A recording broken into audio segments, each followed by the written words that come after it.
we've just landed on the bottom, folks. We're at 4,836 meters. That's the depth of the vehicle, but it's about 2.5 meters above the seafloor. So we're going to take, the pilots will need about 10 minutes or so to get the vehicle stabilized, get everything in position so that we can begin to move along the track. But what we're seeing right now is a nearly featureless sediment floor. So a light sediment covering most of the field of view with a few small pebbles. On the right-hand side, I see 3 little black specks on the seafloor, and then there's something black in the just about in the middle, a little bit to the left of the middle, Nav's all set up on with bottom. maybe a view of the dark thing if our videographer is ready to take a bit of a zoom. Watch it. I was curious about this spiral. Hey, Patty, here. this is Deb at Harbor Branch UCC. Yeah, hi. Hi, Deb. Deb was our geo lead on the first leg. Is there any way that we can get the quad screen back up on stream 3 so that we can see some of that data? You bet. Video. Can we have the quad screen on 3? Thank you. That's coming up.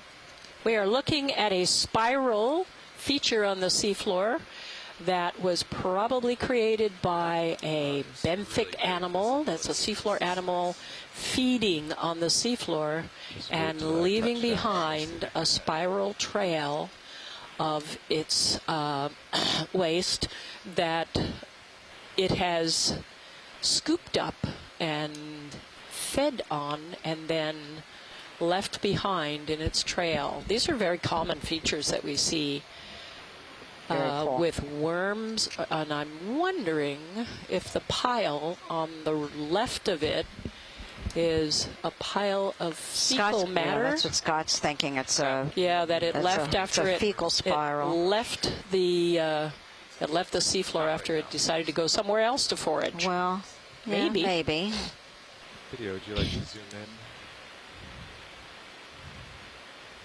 Sediment is very soft. So on a dive on another one of these kinds of features, we actually saw the worm that was making one of these trails. So maybe we'll see one of the live worms on this dive. Okay, I think the whole spiral looks better. There's not much going on in here. We'll zoom out, we'll get lasers on it. The little triangular white specks that you see are just the shells of some animals that live in the water column. When they die, the shells kind of fall apart. What are these things called, Shirley? I forget. Pteropods? Pteropods, right. Yep, that's the word I was looking for. Pteropods and forams. But pteropods, I think, was the one you're looking for. A foram is a one-celled organism that lives mostly in the water column, and they also have shells. We can see some little white specks to the lower left on the screen that you're looking at, and those may be foraminiferal shells or tests, and they tend to cover the seafloor. They can make in some places be really thick and pretty big. Foraminiferal ooze is what it's called. That's absolutely true. Okay, watch lead, pilot here. Go ahead, pilot. Yeah, we're all set up on the bottom, ready to do some introductions and then go explore. Great. Are you ready for that? We are indeed. Okay. Folks, you're going to be hearing from our pilot and co-pilot, navigator, and videographers. Okay, I'm Carl McCletchie. I'm the pilot for the next 15 minutes on the bottom. I'm working for the Global Foundation for Ocean Exploration. We built these ROVs, we maintain them, and we operate them. And on my left I have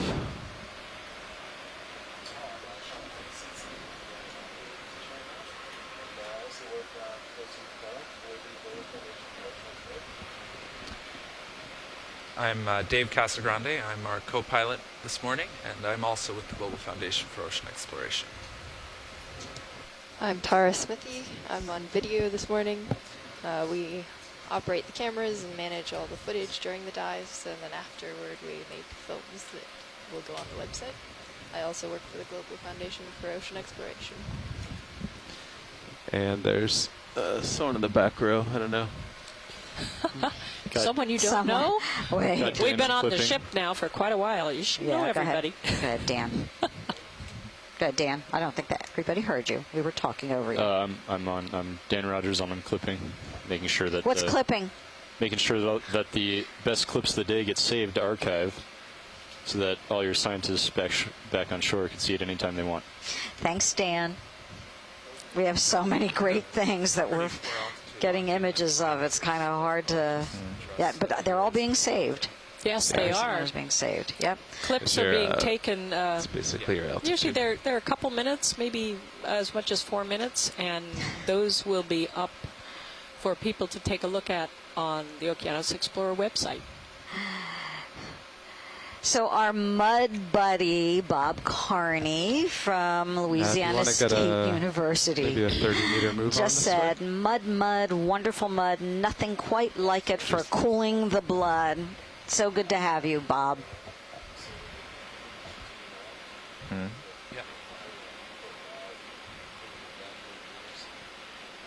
Okay. That's fine. Sure. Yeah. I'm going to set my auto at exactly 345.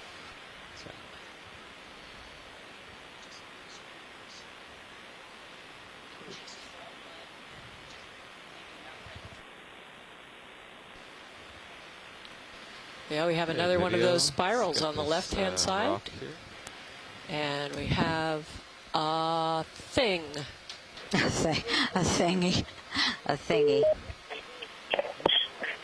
What is that? Getting pulled back by the tether. Now that looks like a rock, but I will admit that yesterday we saw what everyone decided was a there's something. holopthurian. You know what? I don't think this is.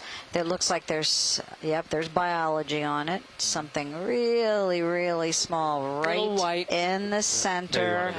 I don't want to make any predictions yet. I see. It has extending radial arms, tentacles. There's 2 of them actually. Or 3 Yeah, or 4. I'm thinking. I'm actually quite a few of them. I'm thinking carnivorous sponges. Are you? Yeah. Yep, So- I sure am. They're so small. Yeah. Pilots, do you want your sonar But aren't zoomed in at all? all sponges Not a whole lot. carnivorous in that they eat things in the water? What's the difference with this kind? Oh, I would love nothing Sponges more. are filter feeders, and Right. most of them filter particles, mostly really small things, microbially sized, maybe a little bit bigger, that they can get from the water. So. Does this guy capture bigger things? It does indeed. okay. So these sponges are adapted for life in the deep sea, where there may not be that much in the water column that they can filter out, and instead their surfaces are like Velcro. So things like crustaceans, little little hooks on them. shrimps, and amphipods. Yeah, like little hooks. Little shrimps, amphipods get caught on them, and then the sponge cells completely surround that thing that it's, the prey item that it has captured. And then they digest it, and then they usually spit out the chitinous shell or test or carapace. So, this is one of the forams. This is a is foraminifera. It is a protist, and it is called, shoot, something. Okay, so it's a protist, the name of which I cannot remember right now, but it's single-celled, multinucleated, and it, so it's in fact, I think about a year or 2 ago, it was reported as like the world's biggest amoeba. So it's not really an amoeba, but it's a single-celled organism, and it agglutinates or cements pieces of sediment. So it selects the sediment and cements them into this. Well, it's not a shell. It's called a test. It's called a test. Yeah. Yeah. Xenophyophore. Thank you, Tara. It just escaped me. I was having a senior moment. Xenophyophore. Very, very cool. So we saw one of those yesterday too. Oh, well, maybe we'll see more. Cool. Now, the sediment that we are looking at on the seafloor is different from yesterday, where we saw lots and lots of pebbles of darker, small, like pea-sized to grape-sized rocks scattered over the surface. So this time the sediment is much lighter in color and very few rocks on the surface. Okay, folks on shore, somebody has failed to mute their mic, and we are hearing crosstalk. Yeah. You want your warmer bell? That's fine. If Roland's around, can you send him in? Okay, just remember, if you're on shore, please mute your mics because we can hear the conversations you're having in the background, and you may not want them broadcast out to 30,000 people. Oh, I don't hear it anymore. A little fear into the hearts of those working in the ECCs. While we're waiting here, let's center up due north. Sure. So the pilot's orienting the remotely operated vehicle, which you can see now if you look at your your second feed, the one right in the middle of the three on the bottom of your screen, right below the screen you're looking at on your computer. Yes. And you can see the tether from the remotely operated vehicle, D2, up to the Sirius vehicle. Sirius has lights on it, so that makes us able to see the D2 pretty well. There's a little float, and that's the thing that you see kind of in the center of the cable, down at the bottom center of your screen on feed 2. And then on feed 3, there should be what's called a quad screen, and that shows you the image of the seafloor, and on the upper left. Then on the lower left, there should be a bathymetry map that shows where the ROV is and where the ship is. On the upper left, we have a feed that shows the orientation of both the remotely operated vehicle and the Sirius vehicle. Also gives you the depth on the lower left-hand side in that blue square. And then below that, there are 2 circles. And these are the sonar images that the vehicles see. The circle on the left-hand side in the lower right is from the ROV, from D2, and the circle on the right-hand side that shows a full circle swath of sonar is from Sirius. So this helps the pilots tell whether or not they're approaching some big feature that they might bump into if they're moving fast. Now it looks like there's something projecting out of the seafloor right near those 2 red dots, which are 10 centimeters apart, and I bet we're going to zoom on this. I think we're going to zoom. That is correct. So we'll find out what it is, and I'm guessing it's a worm that has sediment stuck to it. No, it's a sponge. Silly me. How dare I? Okie doke. So we've got a hexactinellid sponge, a glass sponge, and it's on a spicule stalk, as many of these sponges are in this deep water environment. And in fact, we see mostly hexactinellid or glass sponges. And it has another one of those pregnant.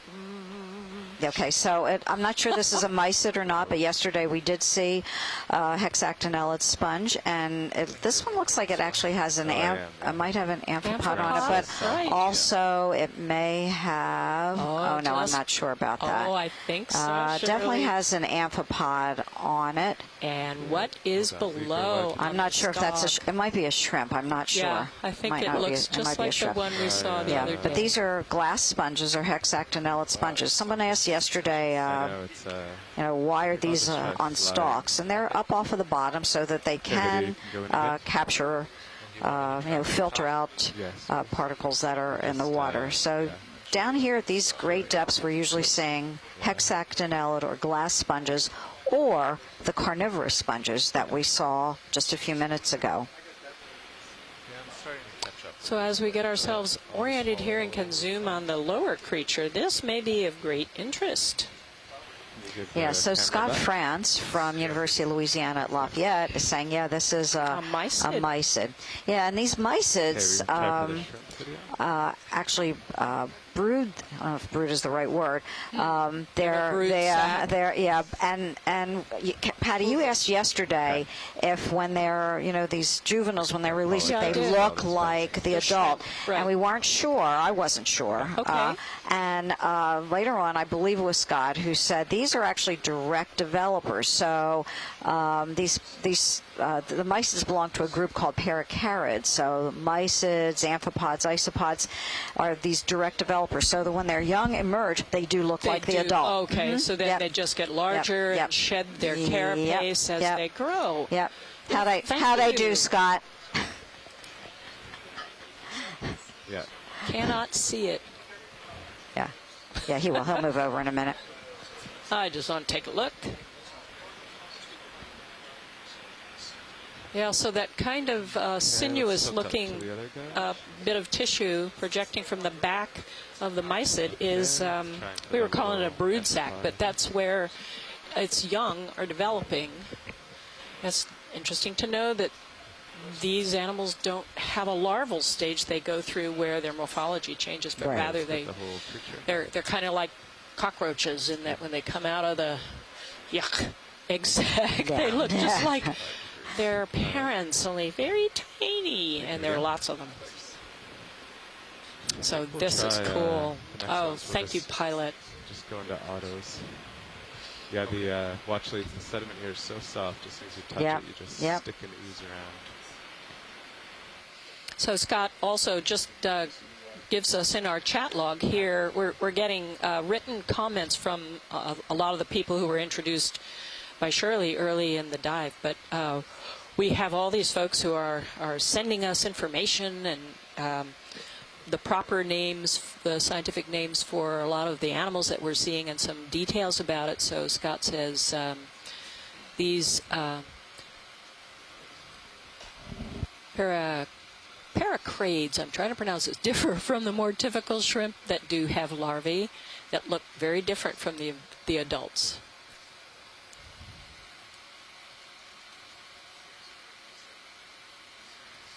And Asako Matsumoto calling in or writing in from Japan is saying there may be very few solid bases for these animals to attach around here, as we found yesterday. But we have another, or is this the same one? I was looking down at the chat log, so I don't know if we've moved. But there's something in the middle of the screen here, Shirley. Is this the same? Yeah, it might be. I don't know. Doesn't look like it has a sponge on top. But we will find out soon. Oh, very squiggly animal trail in the bottom of the field of view. This is different from the spiral trail that we saw. At the moment, we're having a change of shift of the pilots, co-pilot, and navigator in the front row here in the ROV control room. Shirley and I, the science leads, are sitting behind the pilot row, and we're about, I would guess, 8 feet or maybe 9 feet away from the screens. Our videographer way over on the right in the front row has a very good screen that she's looking at the moment. So Tara can often see things before we get a chance to take a look at them. So as the pilots, the new set of co-pilot navigators get set up and take control of the vehicles, then we'll be able to take a zoom. But you can see now that squiggly trail, animal trail on the seafloor that I mentioned a moment ago is now right about in the center of the screen. And you folks at home may have a few seconds delay, but it is quite different from the spiral one that we saw. So this animal is really moving around as it foraged.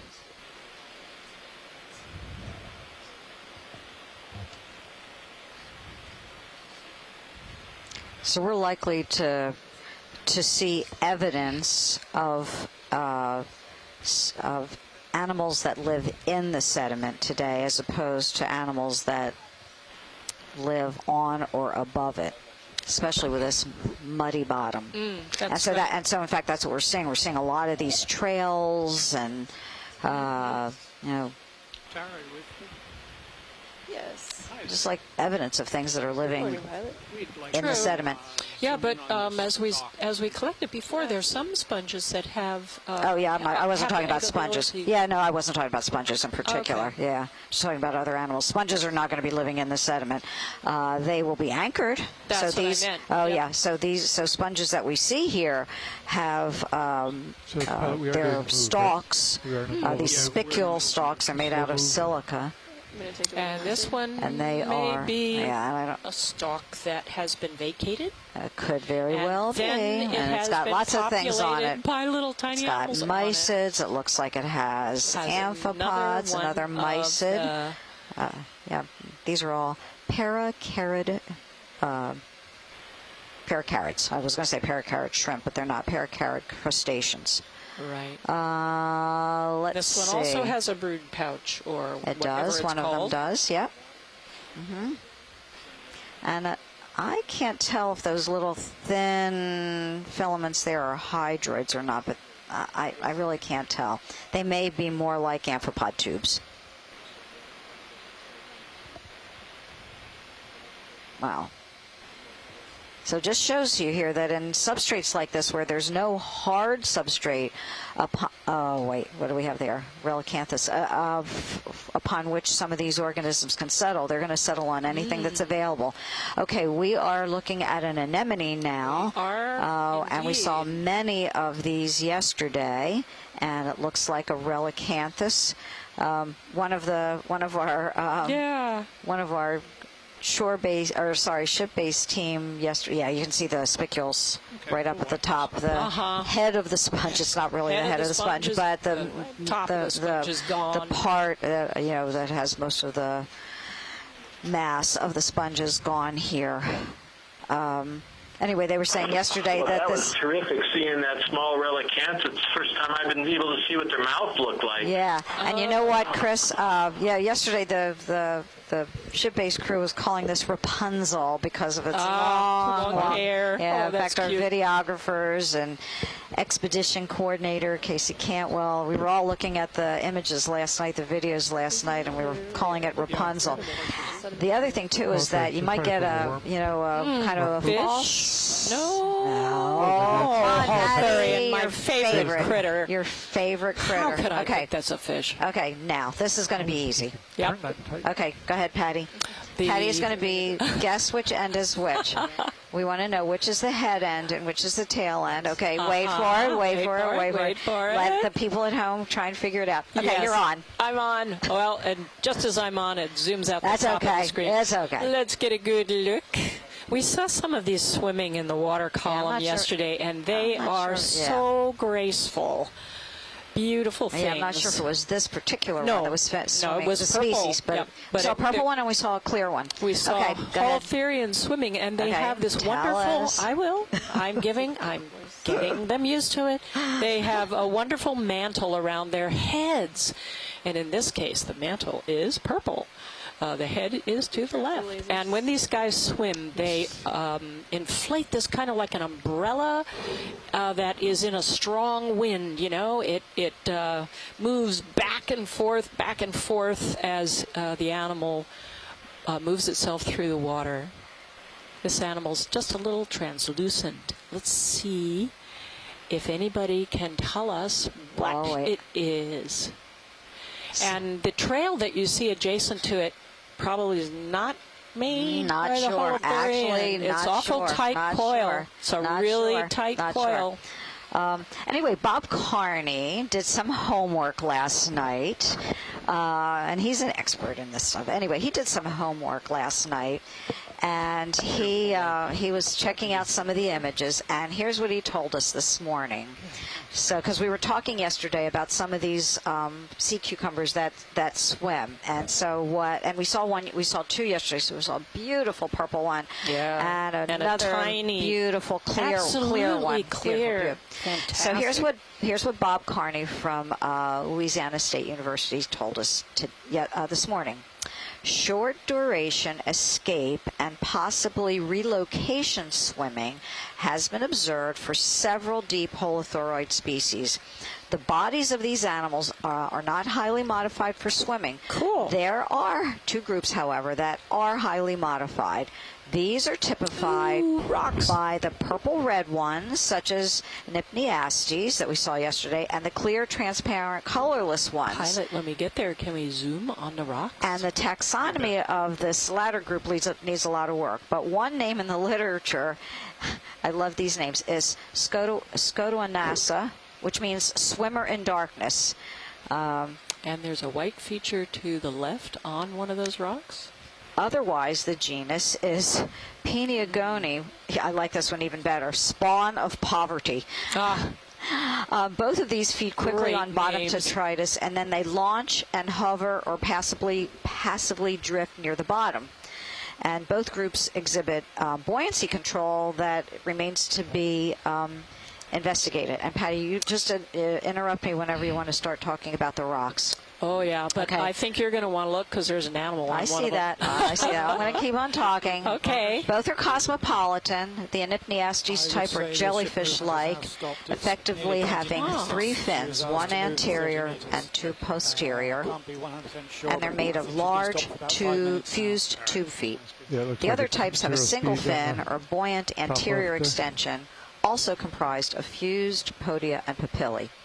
Okay, I'm going to leave that for the time being because we are coming on a possibly a Brisingid sea star. It is. Could be. So who are we going to hear from the Cryostera. Smithsonian in Oh, a I don't few know. minutes? Starman may call in. Otherwise, we'll listen to. How about Chris?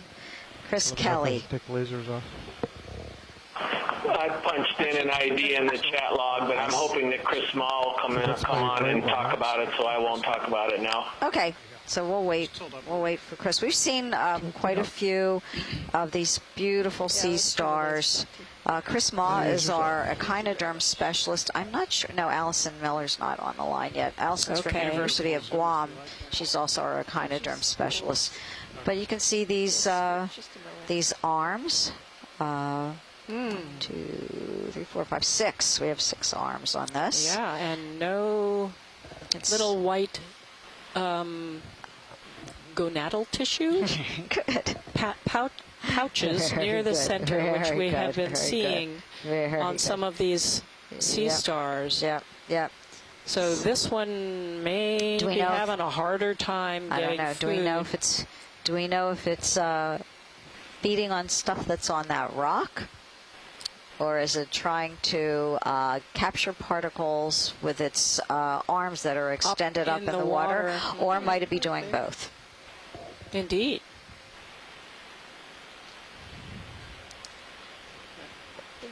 And would you like to zoom in on the rock as well, Watchley? How about, can you shift over to the right where there are smaller pieces, because I'm cogitating about maybe picking one up. Lasers back on.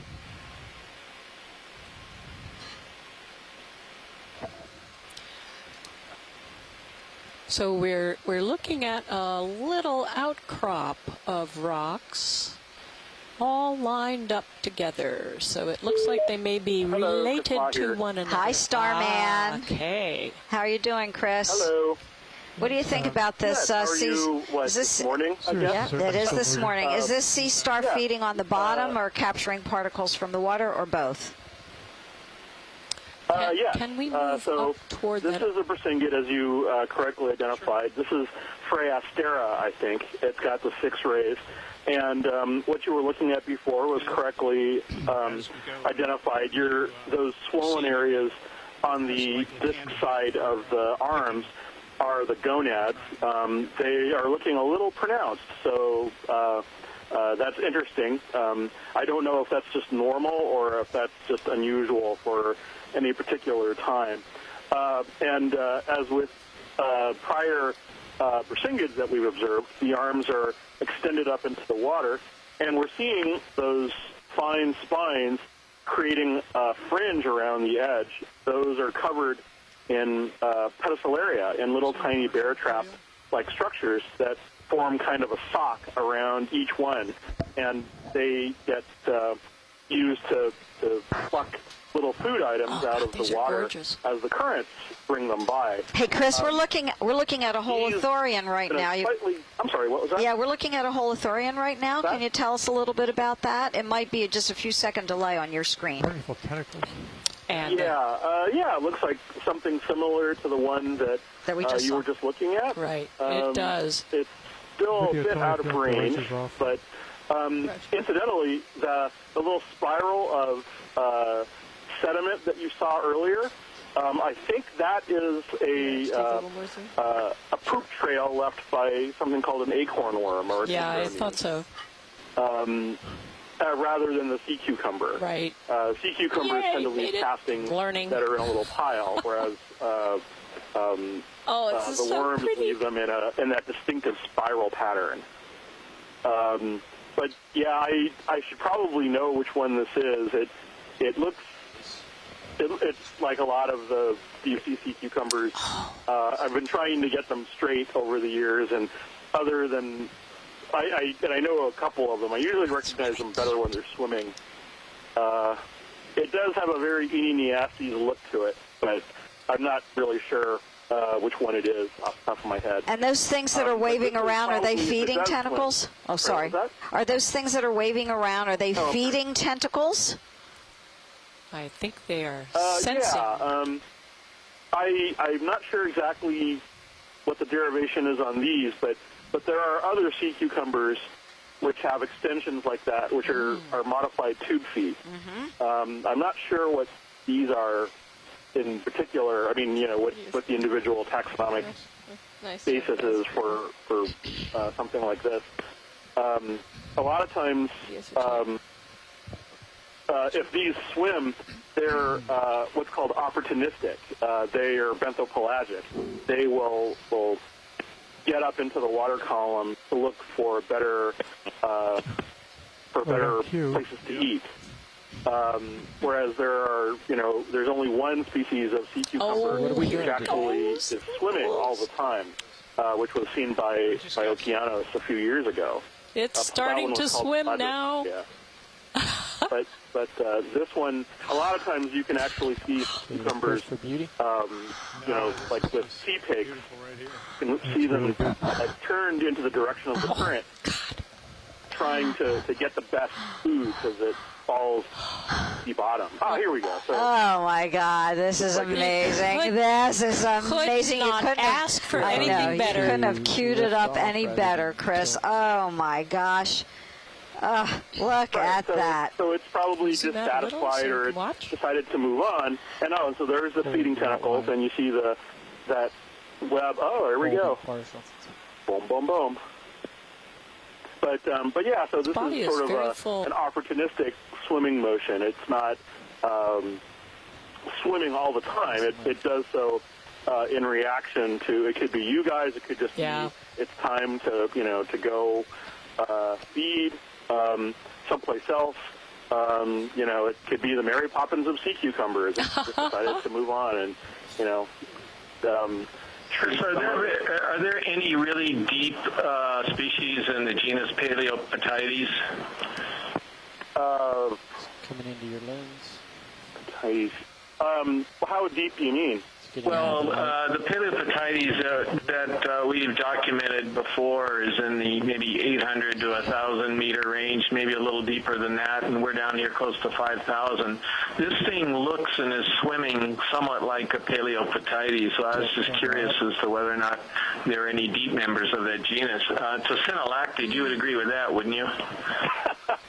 Sure, why not? I mean, like I said, my knowledge of swimming sea cucumbers isn't great, so I kind of recognize a lot of the general types and their general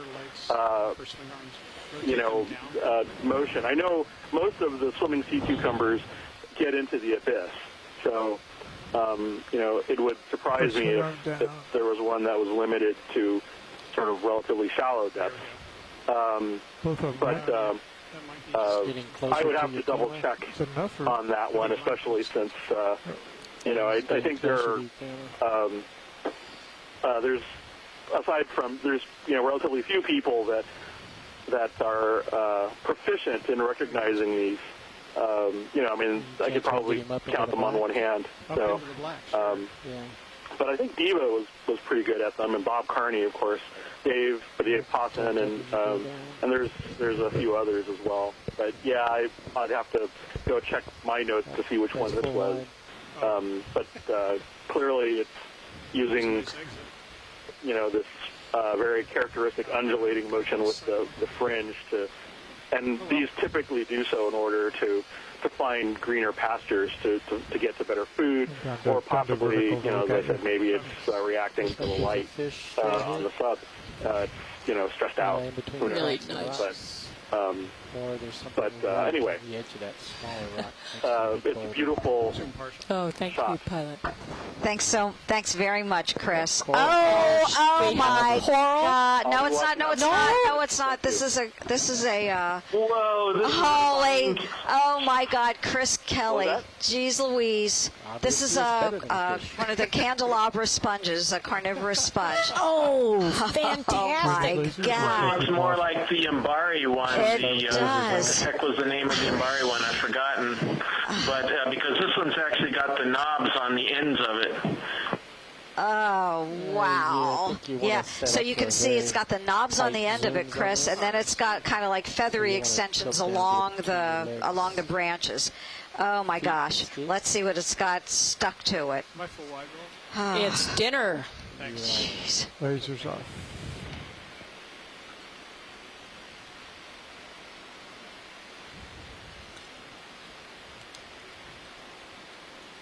Well, there are plenty of rocks down here for things to adhere to. Oh, my gosh. Chondrocladia.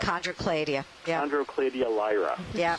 I was remembering the lyra part. I couldn't remember the genus name, Scott. Thanks, Jim. Okay, Rolly. We have a lot of requests for collection here. What do you think, Well, we're Shirley? thinking about this. Oh, a little polychaete my. worm swimming by at the Yeah, bottom. there are brittle stars on it. Well, you can count my vote in on those who are advocating collection. This is such a rare sponge as far as we know. Really? Okay, That's so rare in the sense that it hasn't been well documented. yeah. Hey, Deb, do you remember? Did you collect one like this on leg 1?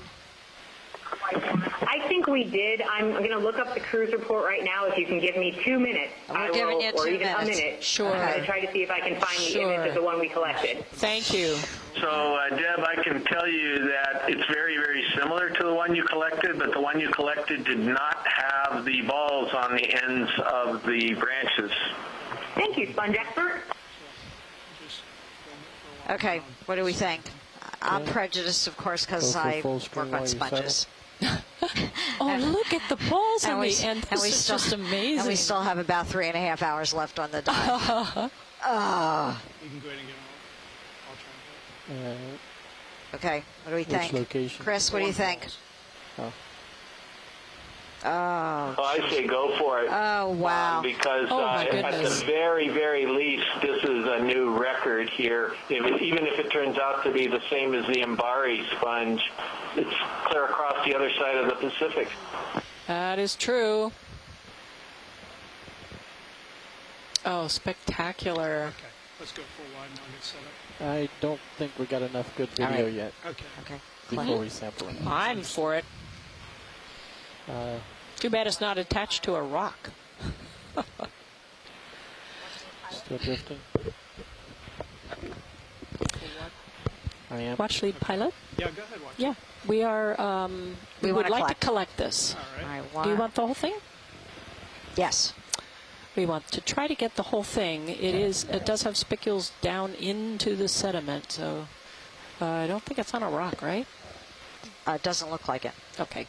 So science, this video.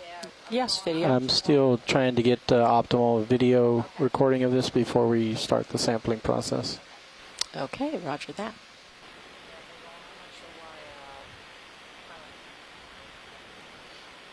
Okay, ready to push in? I'm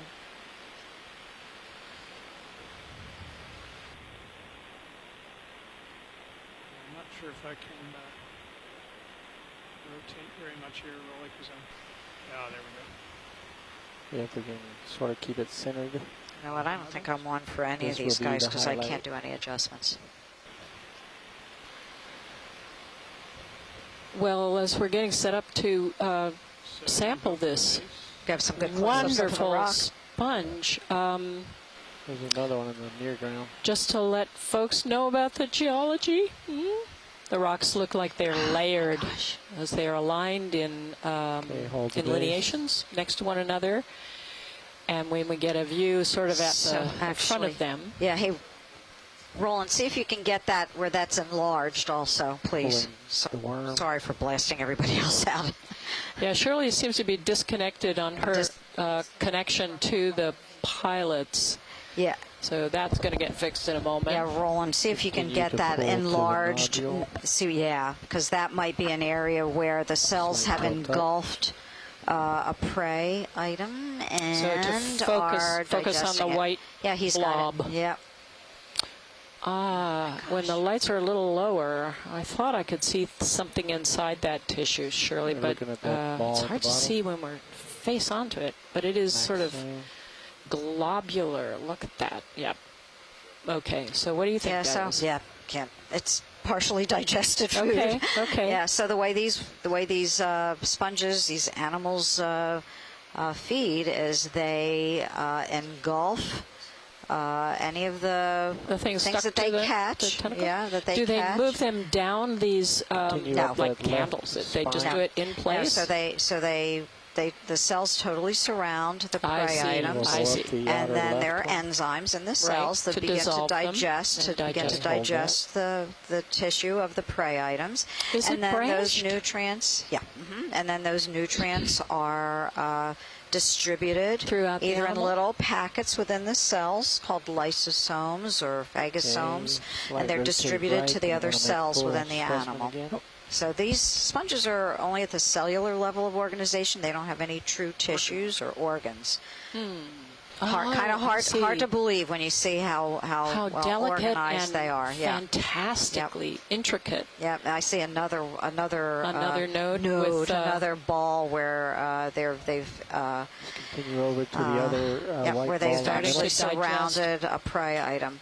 Wow. Now, I'm not sure what happens with these brittle stars. My guess is that the brittle stars are able to move away. I don't think there have been any records in the literature of the sponges, these carnivorous sponges being able. Yeah, I think they can move away. So what you were saying earlier, when those digesting packets are finished removing the organic matter, then do they open to spit out the shell? Actually, or does that tissue just dissolve? No. Usually the chitinous shell, if you will, the remains of the critter. They typically do not get digested. At least that's what we've seen in other. We've got some videos of some shallow water carnivorous sponges. My colleague in Marseille, Jean Vasselet, actually has some shallow water carnivorous sponges that he has collected from caves in the Mediterranean,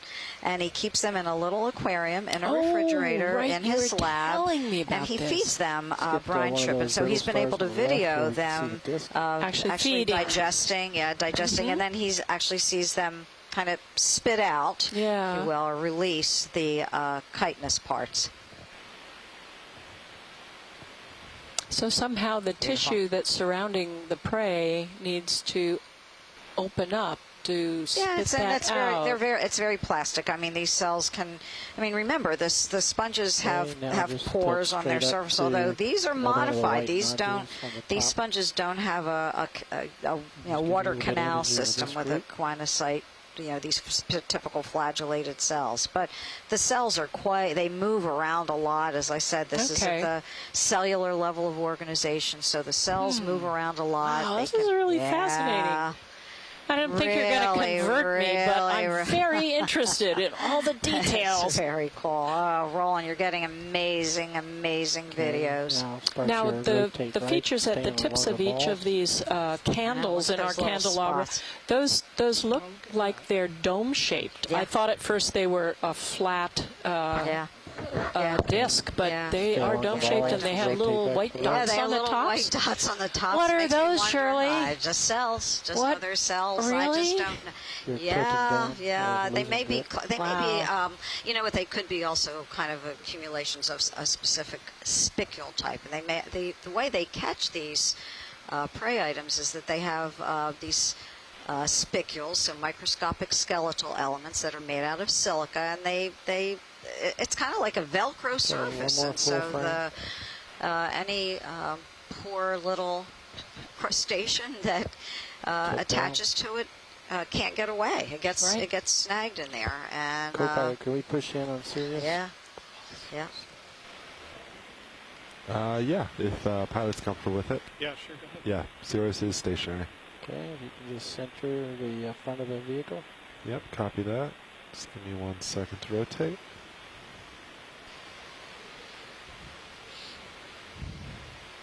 Okay, video's happy with this. What a pretty thing. Just make sure, Science, is there anything you did not see that you'd like to see? Science is very happy with this, Roland. Thank you. There was a little critter in front of that sponge on the rock. That's right. We'll see it. We will see it when they zoom in to go and collect it. Okay. Just wondered if you wanted to take a closer look. We will get a close look at it when we... Nope, they're doing now. There we go. Another little okay, so what is this guy, Shirley? What is that? It's another one.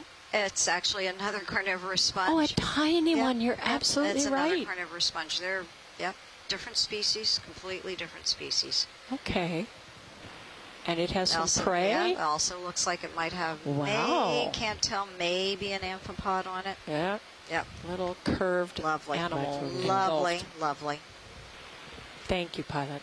You're welcome. So we will be getting set up to take a sample now. And a good view at the rocks. So, Sean, hi. Elongate platy exposures. I think these, the way they look is, they look sedimentary to me. But it's hard to tell until we get them back on the ship because most of the rocks down here are covered with this black stain from manganese oxide coating. Yeah. Is that a sea spider or a crab in the very top right-hand corner? It sure does look like something. Bottom right, too. Something with legs on the top right. So let's have mini Zeus on the right screen there. Yes. Whatever it's pointed at. Yes. It's not going to be very helpful. So the pilots are setting up some additional camera views for them. Zoom on the Sirius cam, please? If they were to try to take the samples with just the main screen that gives you the beautiful video, it's just a planar screen, so that two-dimensional view isn't sufficient for the pilot, in all cases anyway, to be able to collect a sample. So with additional views from them, there's several cameras. Let's see, 1, 2, 3, 4, 5, 6, 7, 8. There 8, 9, 10, 11. 11 different views of what the pilot sees. Oops, 12, sorry. So with all those cameras, he can get a better parallax view that permits him to manipulate the manipulator, the mechanical arm, get it in there in good position to collect whatever it is that we're trying to pick up.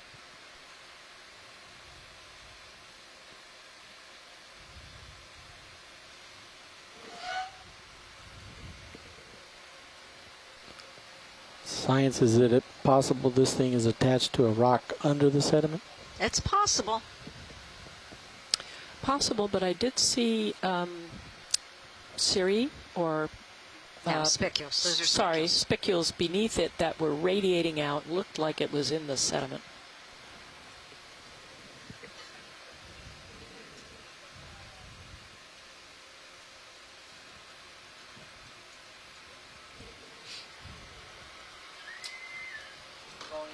Rolly, could I have partial zoom on the main HD, please? Pilot, do you want me to take that from you at all?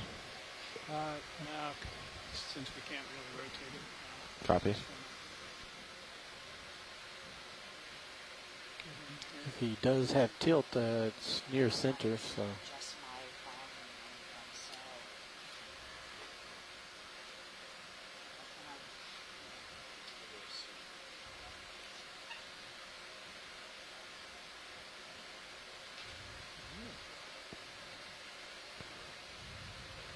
Maybe if you shove that upper rock out of the way. Read my mind.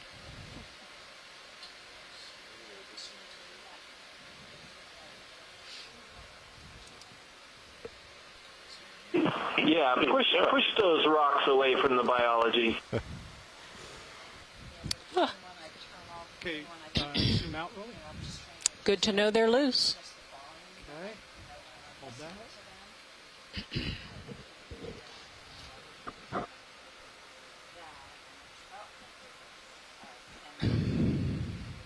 Okay, I'm going to try and pick up the rock that it's on rather than clipping it.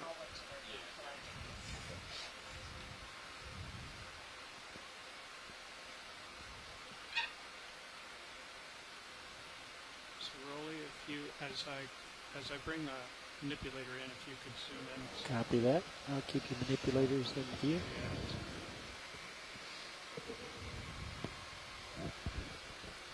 Look at the amazing care our pilots take. Oh, wow. In collecting these samples. Oh, my gosh. Beautiful. They are superb. What a fine job. Jaws are still closing. Now, I'll have to make sure I have the rock. Okay, we're not going to take any video of this. Oh, we got lots.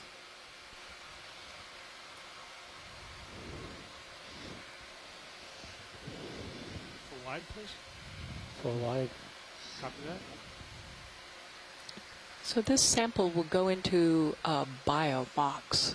And these are boxes that slide back underneath the ROV and close. It's holding up. So, Sean, I'm going to lift off now. Copy that. Boxes is ready.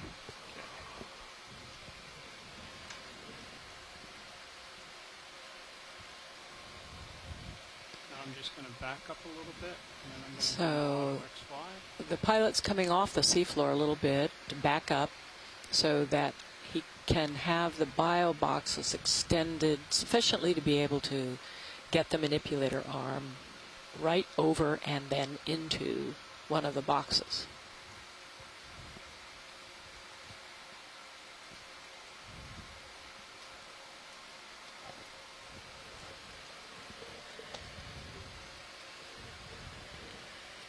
Just want to make sure the autos are holding before Yeah.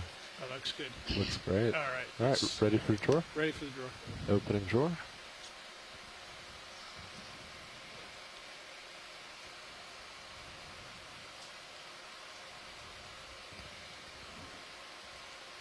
All right, all the way extended. Thanks. And then you might be drifting slightly. Might be more of like an oscillation. Okay. We just keep an eye on it. Yeah, absolutely.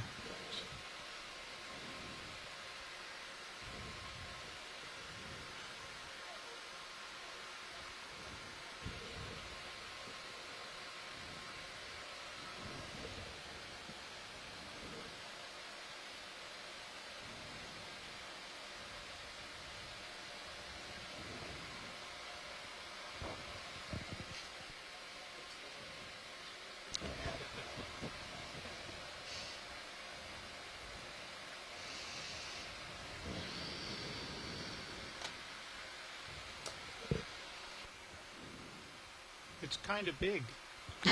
You think? Maybe the outer?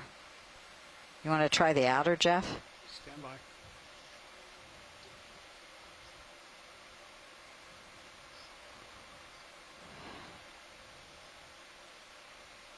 And pilot, you are drifting slightly forward, but you have time. Okay.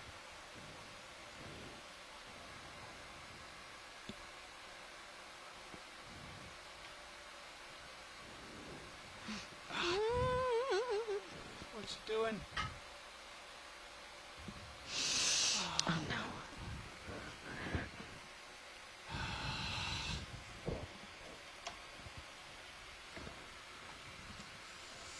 Might have just gone on the side.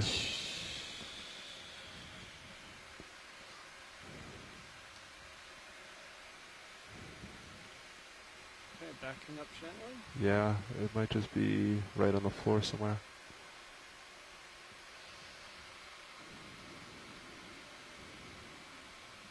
Unbelievable.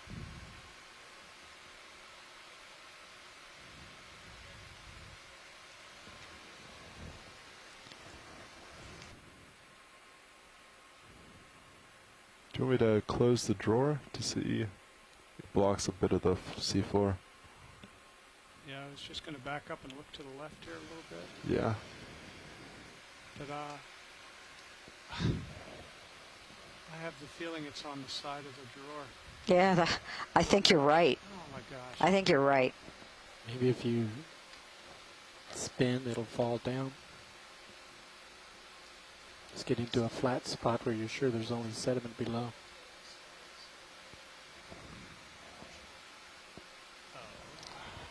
Floor.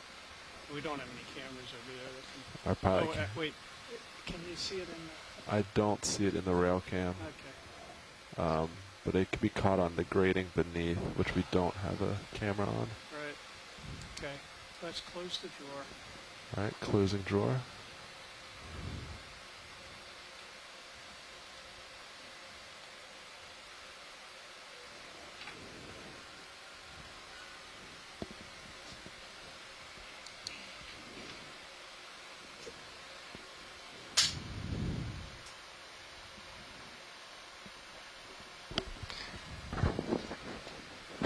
Can get you a super tight view of Sirius, and you can look at that corner if you rotate towards the Sirius. I can't believe it. It's stuck to the side of the ROV. I think it's going to be like the tonguefish, and we're going to find it when you bring it back. I'm sorry, science. No, that's okay. Don't beat yourself up. Listen, we have amazing video of this sponge and its behavior. Really, really amazing video of this. Just monitor. And we've also had a request from shore. Yeah. We're going to just go take ahead. one look at the side of it. Okay, sounds good. Sounds good. Yeah. Okay. And while you're doing that, just a reminder, there was a crab or something that we saw in the upper right-hand corner when we were when we were collecting the carnivorous sponge. So when you're finished taking a look at D2, get back to that other point so we can take a look at what looks like it may have been a crab in the upper right-hand portion of the screen. There was also a fish that we saw as the ROV rotated to port, was in the water column. You can see it. I can't quite tell. Okay, we're looking to see if the coral is attached. Sponge. Excuse me. I keep saying it. It looks like a coral, doesn't it? It does. Right there. Do you see it there? Where do you see it? I think so. On the floor? Yeah, it's on the floor. No. Okay. Good eyes, Sean. Did you spot that? Yep, it's laying straight On the underneath seafloor? ROV. Well, gosh, I hope so. Yeah, it's dead center, yeah. And then back up. So you can, it's like right underneath your back corner. Okay, backing up. Right There's something there. white down It's going to be there. harder to pick up now that this doesn't have a rock attached to it. Okay, well, we'll see if it... Oh, yeah, I see it now, Yeah, finally. I think oh, so. Gosh. Wow, Sean. Oops, sorry, video. The heave is... Earned your pay for the hard day, to- that's for sure. In Shirley's books. Yeah. They earn it every day. They certainly do a marvelous job.